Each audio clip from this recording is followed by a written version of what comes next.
Good morning, everyone. Thank you for joining us here today to celebrate the 50th anniversary of the Clean Water Act. My name is Elizabeth Eccles, East Bay Regional Park District Board Member for Ward 1. I represent communities and parklands in northern Alameda County and western Contra Costa County, including this beautiful park where we're gathered today. Welcome, everyone, to Point Pinole Regional Shoreline and the Dotson Family Marsh, a prime example of restoring natural habitat for wildlife, providing public access for recreation, planning for the impacts of climate change, and of course, community perseverance. Dotson Family Marsh is the result of decades-long community efforts to protect the shoreline from development and reclaim it for public use. Today, Dotson Family Marsh is a beautiful 60-acre restored marsh teeming with wildlife, including many endangered and threatened species, and a popular destination for people wishing to visit this special place on our shoreline. The Dotson Family Marsh project was completed in spring 2017 and represents a $14 million investment in habitat restoration and public access, with funding from the district's voter-approved measures, CC and WW, and from 10 other state and federal agencies like those here today, including $1.5 million from the Environmental Protection Agency and $1.25 million from the California Coastal Conservancy. I want to acknowledge my predecessor on the Park District Board of Directors, the late Whitney Dotson, who served from 2008 to 2019. And who was a tenacious advocate for the preservation and restoration of the marshland in Point Pinole. The Dotson Family Marsh and staging area are named after the Dotson family, including the late Reverend Richard Dotson, for the family's vision and activism over the past 50-plus years. The Dotson family have been longtime residents of Parkchester Village, which is right next door. We'll be hearing from Jelani Dotson, Whitney Dotson's son, later in the program. Of course, the Dotson Family Marsh is more than just a pretty place with an important past. It's also a significant example of how we can come together to address climate change and the impact of sea level rise. The Dotson Family Marsh shows us what can be done to address our changing climate with the support and funding from partners like those here today. We designed marsh restoration to minimize erosion and provide quality habitat even with anticipated 2080 sea levels. We also elevated new trails and visitor improvements to withstand sea level rise. The Dotson Family Marsh also provides a buffer for neighboring communities against rising sea levels. Projects like the Dotson Family Marsh are more important than ever as we face the increasing impacts of climate change. We are here today, of course, specifically to celebrate the 50th anniversary of the Clean Water Act. The 50th anniversary reminds us of where we have come from and highlights the progress we have made in protecting our shorelines, rivers, and lakes from pollution. Thank you so much for joining us today to celebrate the 50th anniversary of the Clean Water Act, and welcome to the Dotson Family Marsh.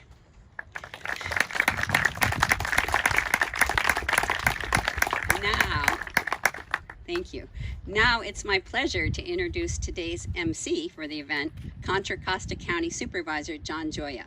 Supervisor Gioia is a recognized leader in Bay Area regional government and air quality and climate change issues.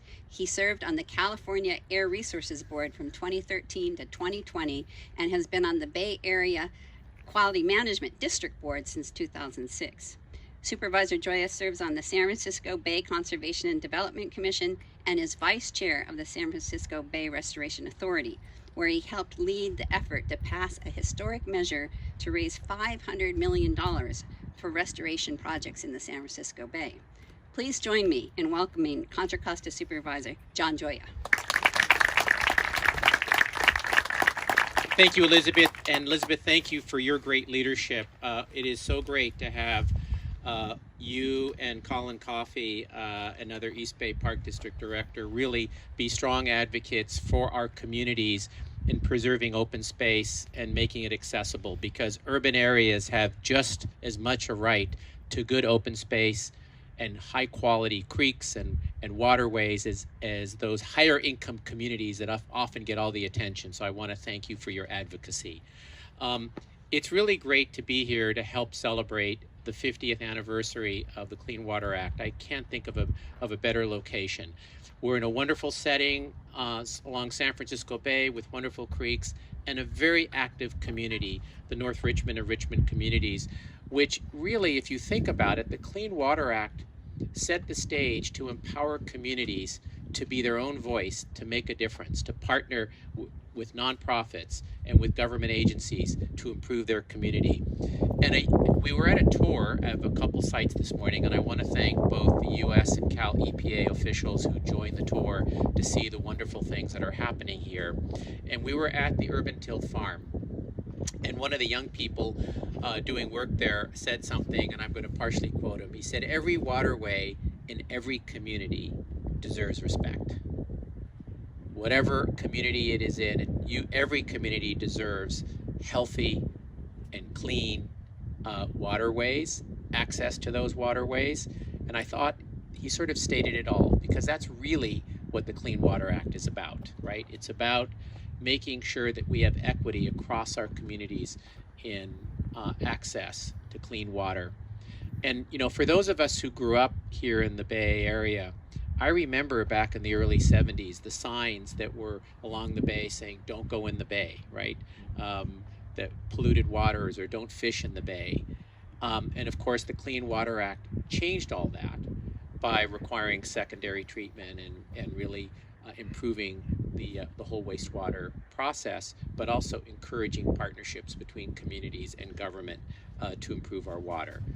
But there's still a lot more work to do, and I know everyone here today acknowledges that I mean, part of having a 50-year celebration is to recognize the progress, but also to use that progress as energy to keep the momentum going, because we have a lot more work to do. We still do not have equity when it comes to clean waterways in every community. We've made progress, and it's about taking the effort we've done and moving forward and ultimately creating that full equity. I did want to acknowledge, before I introduce the first speaker, that there is a number of other officials here, and I just want to thank you. We all thank you for being here. Nicole Morgan, who's a member of the State Water Board, is here. I did mention Colin Coffey and Elizabeth Eccles, of course, from East Bay Regional Park. Eileen White, the relatively new executive officer of the Bay Area Regional Water Quality Control Board, since he does deal with flood control, and we are in Contra Costa.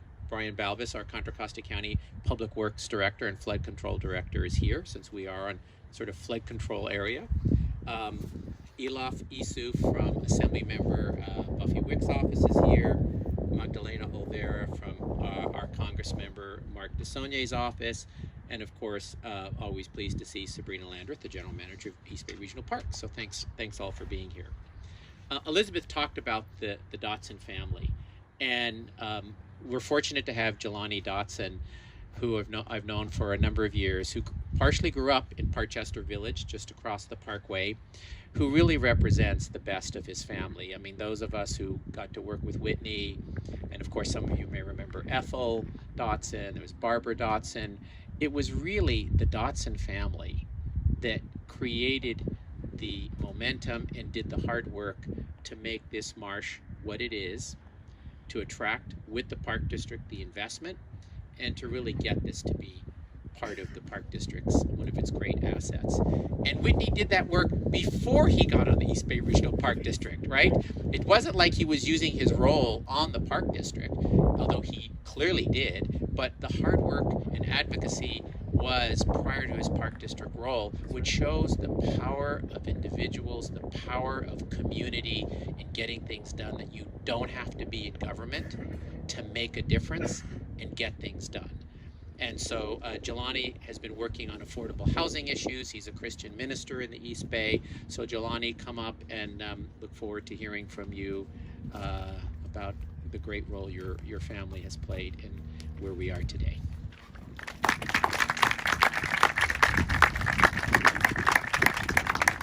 Thank you, John, and welcome everyone. I just, as you were speaking, remember there was actually a Parkchester Village Neighborhood Council meeting that my father attended, where development plans were being proposed, and he abruptly jumped up and basically turned the meeting around, and coming out of that meeting, no development was the only option. And so that I remember that as a specific turning point that really started to regenerate the next level of momentum that has led to where we are here now. So it's an amazing story. And so on behalf of the Dotson family in the Bay Area and Louisiana, I want to welcome everyone to the Dotson Family Marsh. I think the acknowledgments have been given. I also want to just give thanks to Jesus, who I believe has made the earth. And understanding that everything is connected has propelled the Dotson family into courageous civic engagement on big and small issues here in Richmond and the Bay Area over the last 75 years. Our family is often led by God to these engagements. This marsh, which helps to connect an ocean, a river, and a creek, provides a prime example. The Clean Water Act is a big issue, and I recognize the appropriateness of this event being held here. We need clean water in this marsh, which once was at risk of being developed, to help preserve clean water for 3 important interconnected water sources. Again, the key word here I'd like to focus on is interconnected. The Bible teaches us about these interconnected circuits of water. In Ecclesiastes chapter 1, verse 3 through 9 reads, and I won't be long, "What profit hath a man of all his labor which he taketh under the sun? One generation passeth away, and another generation cometh, but the earth abideth forever. The sun also ariseth, and the sun goeth down, and hasteth to his place where he arose. The wind goeth toward the south, and whirleth around to the north, and it whirleth around continually, and the wind returneth again to his circuits. All the rivers run into the sea, yet the sea is not full. Unto the place from whence the rivers come, thither they return again. All things are full of labor, man cannot utter it.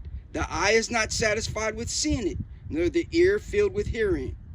The thing that hath been, it is that which shall be, and that which is done is that which shall be done, and there is no new thing under the sun." Using moral authority and wisdom, the Dotson family maintains a legacy of environmental stewardship for this section of the Bay Area. As a reverend, my grandfather, Richard Dotson, first advocated to keep this area open almost 75 years ago.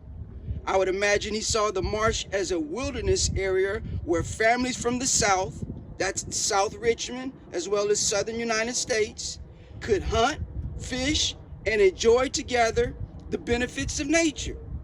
His efforts led to initial agreements to keep the area open around 50 years ago.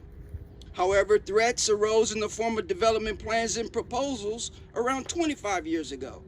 Then my father, Whitney Dotson, building on my grandfather's foundational efforts, not only secured that initial area that my grandfather had, but also expanded it to what we now see as Dotson Marsh. And before his passing, established a vision for further expansion of interconnected open space along the Richmond shoreline, west of the Richmond Parkway and along the Bay Trail, perhaps using the same partnership models that was mentioned here. And as folks have mentioned, the air quality was always an issue, and my auntie Ethel was very strategic in not only bringing in the air component, but also the water component. Our family understands that the clean water, the air, and habitat we all love and need are interconnected gifts that can be lost without watchful stewardship. Why can these gifts be lost? Unfortunately, because of human settlement and development pressures. I'm a developer, real estate developer, so I know. Environmentally sensitive and interconnected locations are often locations with highest demand because they are also best suited for human settlement and development. Another reason these gifts can be lost is that water in particular is a sensitive resource. that can be easily polluted and permanently damaged. Our family understands that much of the world's progress has had negative environmental impacts, which remains a major dilemma for society. We need growth, but our growth continues to damage our interconnected environment. I'm a Christian minister and a Pacific Ocean surfer. Ocean Beach is my home break. I spend a lot of time in the water and around other sea creatures. My understanding of the interconnectedness of Dotson Family Marsh to my surf spot drives my commitment to our family's stewardship legacy. That is, I don't want any additional damage to clean water around North Richmond shoreline or the Richmond shoreline in general, because I'm well aware that this water is interconnected to the water that I surf in. So I and next generation Dotsons will continue being stewards led by God. Here's one closing thought. As you know, COVID-19 has changed the way we use buildings. However, growth in public demand for parks and open space has since spiked and continues to increase. I may reach out to the district for actual data. Here at Dotson Marsh and throughout Point Pinole Park, I see people fishing in increased numbers. I see people wading and even swimming in increased numbers. With new public access into Dotson Marsh directly from Parkchester Village, these numbers will continue to increase in a wonderful way. And additionally, great opportunities exist per my dad's vision to connect, interconnect, and expand clean water protection and access along the whole shoreline, not only for humans, but for all creatures. So hopefully, as was mentioned, the Dotson Family Marsh and similar agency partnership models can be used to advance clean water efforts throughout the Bay Area and the world. Thank you again for the opportunity.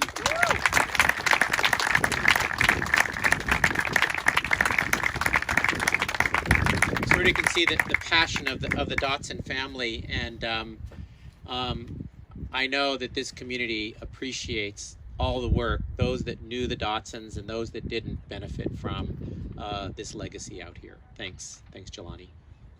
You know, while we're celebrating the 50th anniversary of federal legislation, I think the success of the Clean Water Act would not have been as great if we didn't have a strong partner with the state of California, because the policies of our state and our state EPA have been really vital to implementing the Clean Water Act, providing additional funding, helping local communities. So I want to acknowledge that. And we're pleased to have an environmental leader at the state level, our CalEPA Secretary, Yana Garcia, who comes also to this position with the perspective of the importance of bringing equity to the policies for clean water and healthy, and for clean and healthy environment. Yana was appointed the Secretary for Environmental Protection by Governor Newsom in August of this year. As Secretary, Yana oversees the state's efforts to fight climate change, protect air and water quality, regulate pesticides and toxic substances, achieve the state's recycling and waste reduction goals, and advance environmental justice. Also, as a member of the governor's cabinet, she advises the governor on environmental policy. She is a nationally recognized leader on groundbreaking environmental issues. She's worked hard to uplift voices of those from highly impacted communities like here in North Richmond. And since 2021, she has served as the Special Assistant Attorney General advising the California Attorney General Rob Bonta on issues related to the environment, land use law, and natural resources, including climate, transportation, energy, and housing. She was the Deputy Secretary for Environmental Justice, Tribal Affairs, and Border Relations at CalEPA from 2019 to 2021, and had been CalEPA's Assistant Secretary for Environmental Justice and Tribal Affairs from 2017 to 2019. And I know a lot of the environmental justice advocates I've worked with greatly respect Yana for her work even prior to her current position. So we're glad to have you here. Thank you. Thank you, John. That was a quite thorough bio. Happy to answer any questions for any gaps that anybody might have noticed. Okay, thank you so much, John. And thank you so much for having me here today. I'm honored to join Assistant Administrator Fox and Administrator Guzman Aceves. And I want to just mark how notable it is that 3 women of color are up here representing this anniversary, this landmark anniversary. And so often we think of landmark legislation such as the Clean Water Act and even the Porter Cologne as representing conservation movements that were often led by folks who look very different than we do and who have a very different life experience. And I just want to notice that it's amazing from a representation standpoint that we are here today, and so many of you from our community are here. Thank you so much for your work. And it is impossible to overstate the importance of environmental water quality regulation to all of our quality of life. Before the Clean Water Act passed in 1972, as many of you heard, so many industrial pollutants, sewage, and municipal waste, which we still struggle with today, were being dumped unchecked into waterways throughout the nation, causing them to change color, catch fire, and experience record fish kills. Sweeping amendments to the Federal Water Pollution Control Act paved the way for the Clean Water Act, along with California's own Porter Cologne Water Quality Control Act. These acts established a basic structure for regulating pollution in the U.S. waters, but more fundamentally really shifted our attitudes toward our waterways and initiated a greater understanding of our collective role as guardians and stewards, a role that so many of you embrace today. These foundational laws also helped usher in a modern era of sanitation and water stewardship, enabling the state to proactively prevent contamination before it occurs. In addition to empowering environmental protection through regulation, the Clean Water Act, which we celebrate today, also established critical research programs to assess water quality and ecology, and a massive grant program to enact protective and corrective measures, which we benefit from directly. In fact, California's Clean Water State Revolving Fund has provided the state with more than $14 billion since its first project in 1989 that was designed to finance the protection and improvement of water quality for over 400 unique communities. Now, as you've heard, EPA and all of us really wisely chose the San Francisco Estuary as the site of today's event, not only because of its incredible history and the iconic ecosystems that it represents, but because that history illustrates both the successes we've had and the severe challenges we face going forward. Our hard work to protect the bay and all of our waterways from the impacts of human actions, industrial, ecological, and recreational, is one reason the scale and damage of this last month's algal bloom in the bay harmed and alarmed all of us. We're just not used to seeing fish dying en masse in the bay, nor do we ever want to get used to it. We hypothesize that multiple factors, including climate change and the climate change-fueled drought and extreme heat, triggered this bloom. The algae has been present in the bay before, but never on this scale. And we still do not know yet precisely what caused the bloom, though nutrient levels probably contributed to the scale of it once it was triggered. Now, we all see how climate change is proceeding faster than predicted, and in many ways the bloom was emblematic of these challenges that lie ahead of us. These include the need to adapt and respond quickly to changing conditions.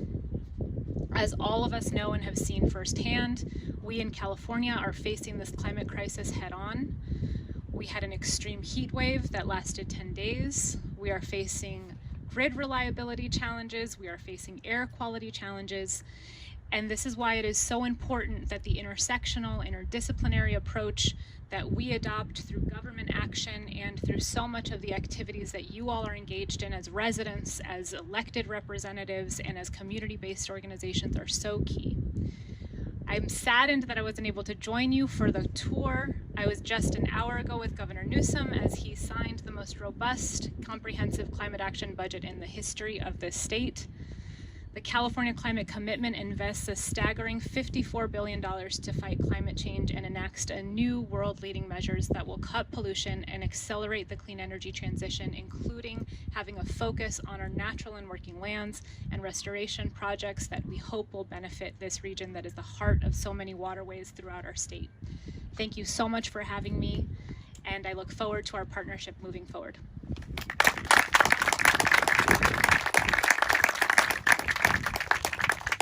Thank you, Yana. We look forward to the continued partnership with state and local government. We appreciate that.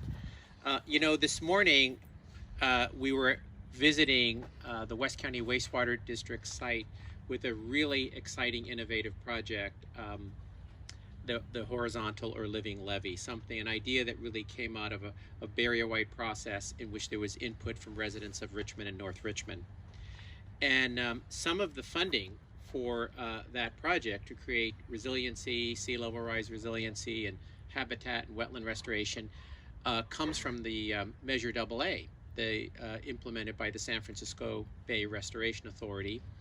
And Measure AA, which taxes every parcel in the Bay Area $12 per year, raises $500 million over the life of the measure, 20 years. It is the only measure of its kind for a waterway in the United States of America. And I want to acknowledge, I see David Lewis here from Save San Francisco Bay Association, who also lives in West County. Save the Bay did the initial study that led to the legislation to form the Restoration Authority, and then we all worked together to pass Measure AA in 2016. So how does that relate to federal law? So before I bring up our next speaker, the Clean Water Act has been amended several times through the course of history to include some carve-out and sustainable funding for other waterways around the United States, including Puget Sound, the Great Lakes, and Chesapeake Bay. But here in San Francisco, we don't have yet a carve-out of ongoing sustainable revenue. And Congressmember Jackie Speer has been working on this for many, many years, and some of us have testified before the U.S. Senate on that issue, which would create funding through the Clean Water Act. So since we have our great allies and federal officials here who carry the message for us, I want some audience participation. I want, at the sign of 3, I want you to say, pass the Spire bill, okay? 1, 2, 3. Pass the Spire bill. Good. You heard it, right? Okay, so it passed the House and it is in the Senate, and given that we're the only part of the country that's actually gone to voters to pay for improving the Bay, we feel we should get some additional federal investment. So that was our message. So thank you. And I know they're going to carry it back for us, right? And these folks here are going to make things happen, right? So next, we are really honored to have Radhika Fox here, who really comes from the East Bay. And Radhika was appointed by President Biden as the assistant administrator at the U.S. Environmental Protection Agency. And we were talking on the tour, and she talked about her work at PolicyLink in Oakland. Some of you may know PolicyLink, great think tank on progressive issues here in the East Bay.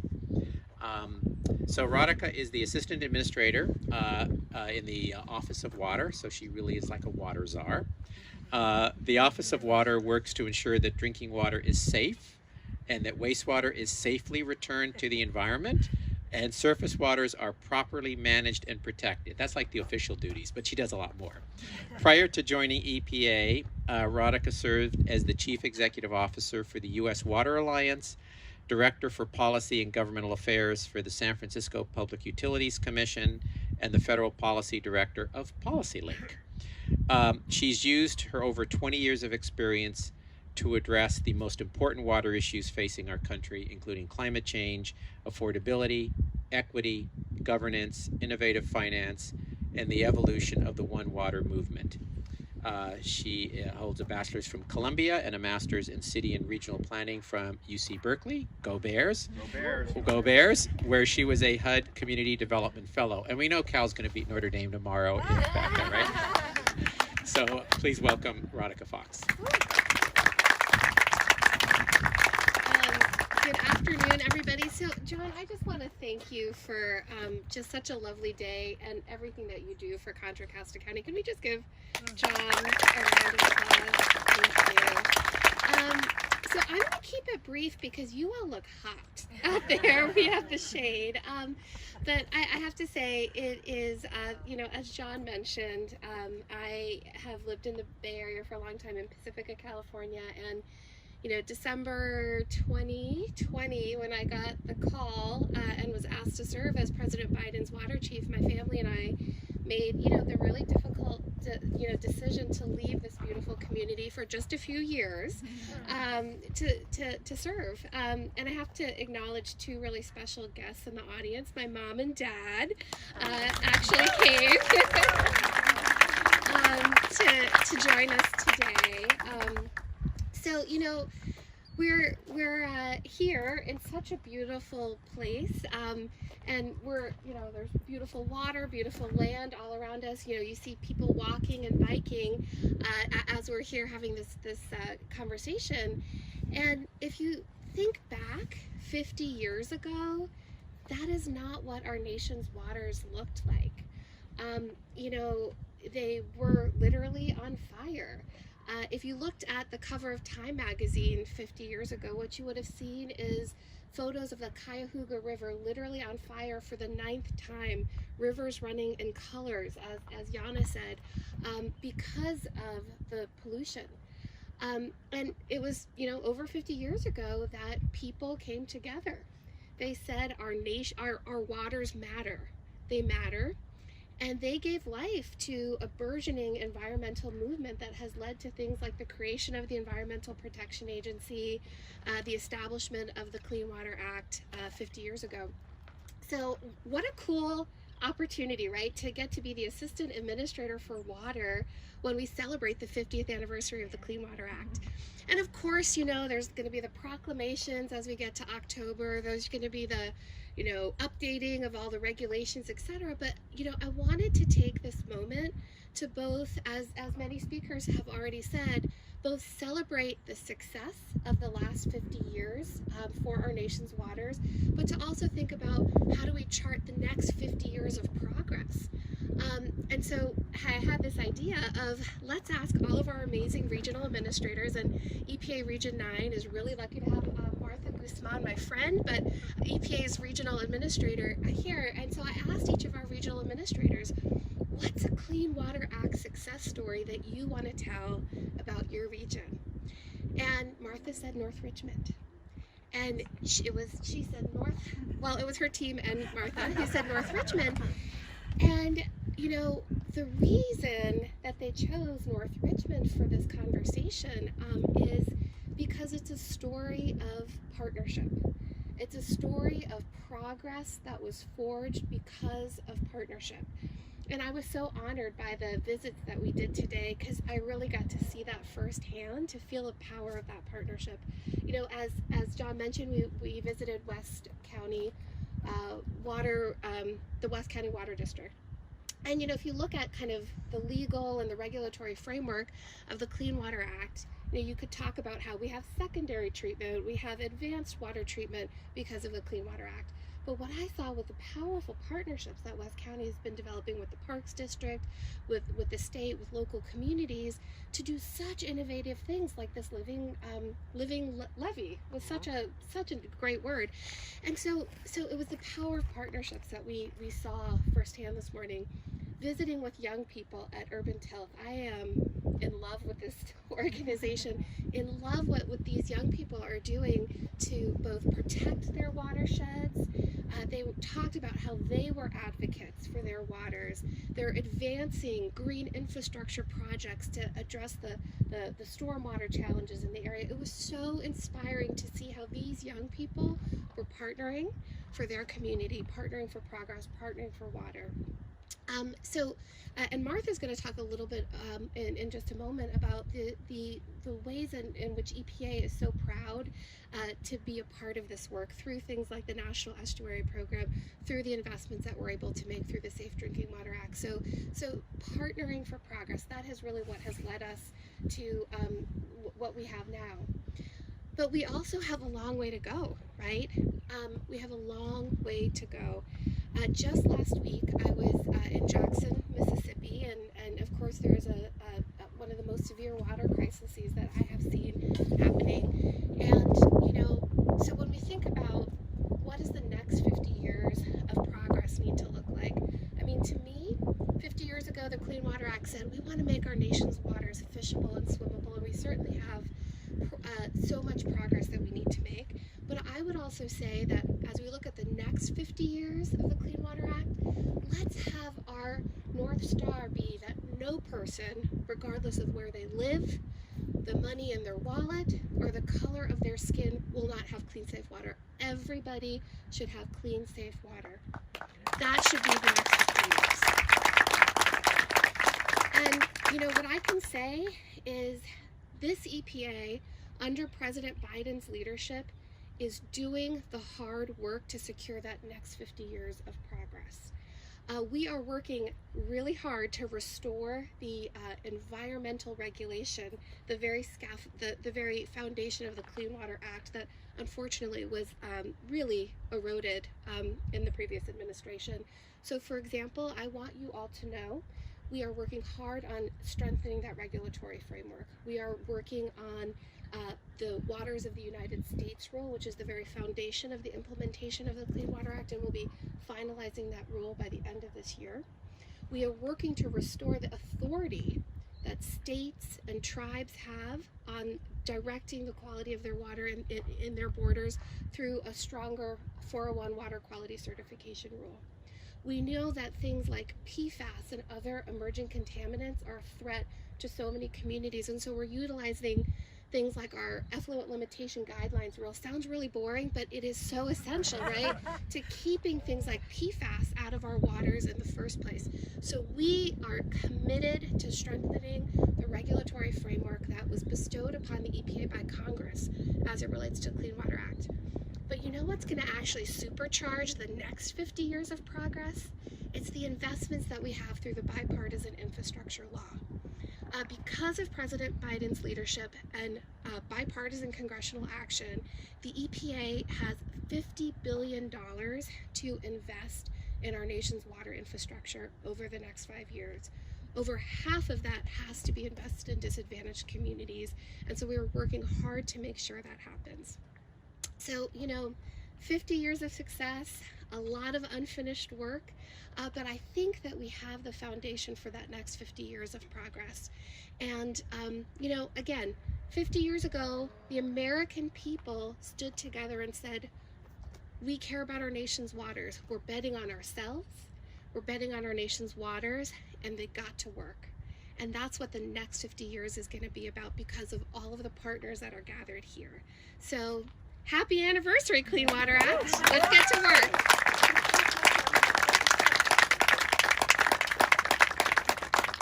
Thank you, Radhika. And I know both you and Martha, I could see the passion and joy in your face in listening to the young people, the next generation, talk about water issues. In fact, one of them said he was like a water, what did he call himself? A water advocate? Where is he? Where's our water advocate? Yes, yes. See, and we were saying we want to be able to vote for you in the future and to work for you. And this is the voice we need, right, to advance really the legacy put forth by the Clean Water Act. It won't be successful without your leadership in the future. And thank you for the work you've been doing over at Urban Tilth. And the other, Radhika, you mentioned that, everyone supports clean water. Well, as David Lewis remembers, when we did the polling to put Measure AA on the ballot and get ultimately 70% of voters in the Bay Area to approve this, what people responded to was a clean bay. We didn't, we talked about wetland restoration, but a lot of people don't know what wetland restoration is, right? They know the value. I mean, they get the benefit and the value from it, but we really talked a lot about clean water, and that's what really helped sell that measure. Last but clearly not least, so glad to have the EPA's Western Regional Administrator, Martha Guzman, who's been no stranger to folks here in the Bay Area and California in her many roles. And I know, Martha, people in North Richmond know you, and people in the Bay Area, and oftentimes on air quality issues, it was like, we need some help, let's call Martha. So that was always, so Martha was sworn in as the EPA Regional Administrator for the nation's Pacific Southwest region, Region 9, in December of 2021. And she leads EPA's efforts to protect public health and the environment for the region, which includes Arizona, California, Hawaii, Nevada, the U.S. Pacific Island territories, and 148 tribal nations. Her focus is on advancing President Biden and Administrator Reagan's priorities in the areas of climate change, environmental justice, and scientific integrity. And more broadly, working to achieve progress in making our air, our land, and our water cleaner and safer for everyone. Also notable is this region has a large Latinx population, and Martha is the first Latina to serve as regional administrator. Another first, it's great. She came to the EPA position after having served as a commissioner at the California Public Utilities Commission for 5 years. Prior to that, she served as the Deputy Legislative Affairs Secretary in the Office of the Governor. She earned a Master of Science degree in Agricultural and Resource Economics from UC Davis, and a Bachelor of Science in International Economics from Georgetown University. And so please welcome back Martha Guzman.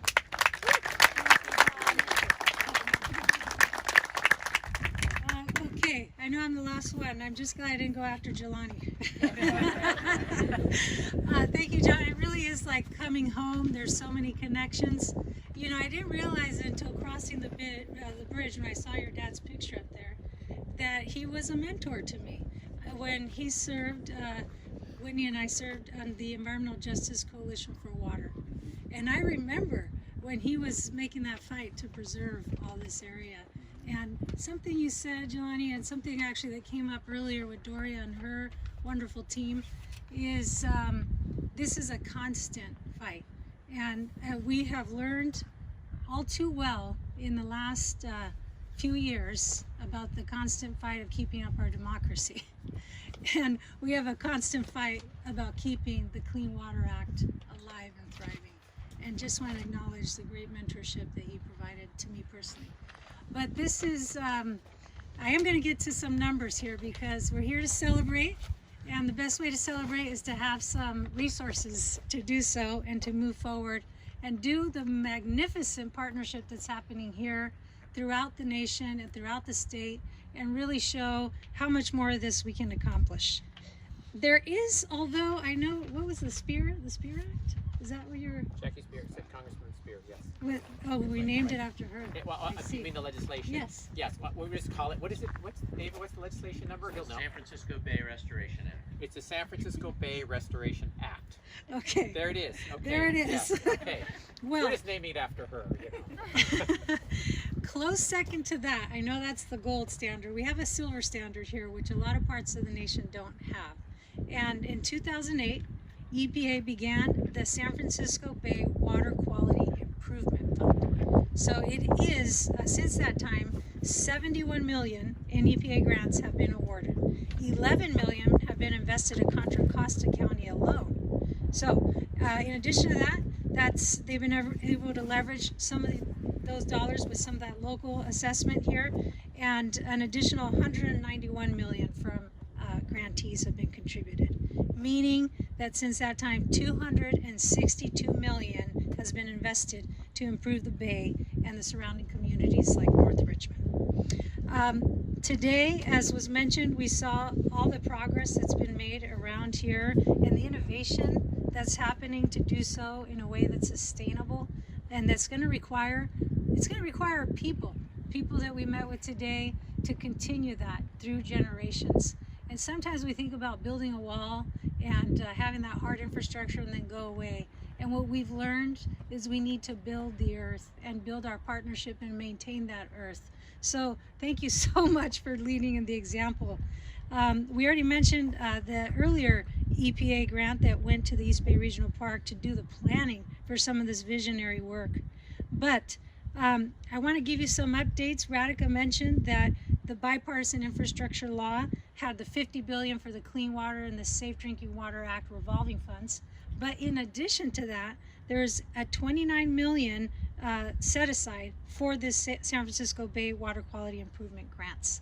So I want to thank you for your advocacy. And the biggest thing that, if there's still any reporters here to remember, is that September 20th, this week, we're going to have a deadline for all of you, Doria, everybody else who's got projects. Get them in before September 20th. And this is a specific targeted funding of $5 million specifically for underserved communities like those here in North Richmond to do more to be a part of the water quality improvement of the San Francisco Bay. So that was really the most important takeaway, is that we're going to have this funding, a tremendous amount of funding to really elaborate the work that's happening here, and we're going to lead from the ground up. And I just want to thank everyone for doing the work that you're doing. And really, what I think Director Fox and I, our job is simple. It's to make sure the laws are really tightened up in our time with this president, and make sure we get the funding to the communities that are doing the work, which is all of you. So thank you very much, and let's celebrate the 50 years.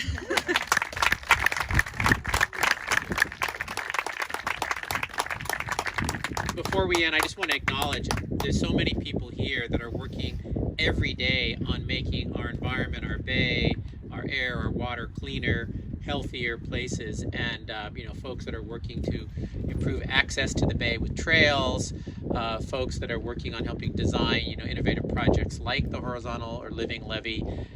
So I just want to thank you all, and I know that our EPA officials from the federal and state government know this, and just see that there's many people behind these individuals as well. And you saw some community projects this morning, because that's where the action is happening. I think the Clean Water Act has really formed the incentive to have better partnerships. I was talking with our public works director, who's an engineer who looks at how do you design projects, and he said to me that really the Clean Water Act allowed us to really broaden our scope and our focus to look at habitat restoration, not just building a project that ends up providing flood protection, but actually helps a community in broader ways and is more holistic and more comprehensive. So it even helped the engineers broaden out their scope. See, we know how that is. That's tough to do, John. Yes, but the Clean Water Act helped make that happen, right, Brian? Absolutely. Right. So yes, they're the engineers. They're raising their hand. So I think of it this way: a partnership between government, nonprofits, community. And that's really what it's about. So thank you for being here, and to those who are here from the press, you're welcome to have conversations with anyone that's here, that one-on-one, and to thank you all again for what you do to make this part of the Bay Area a wonderful place. So thanks.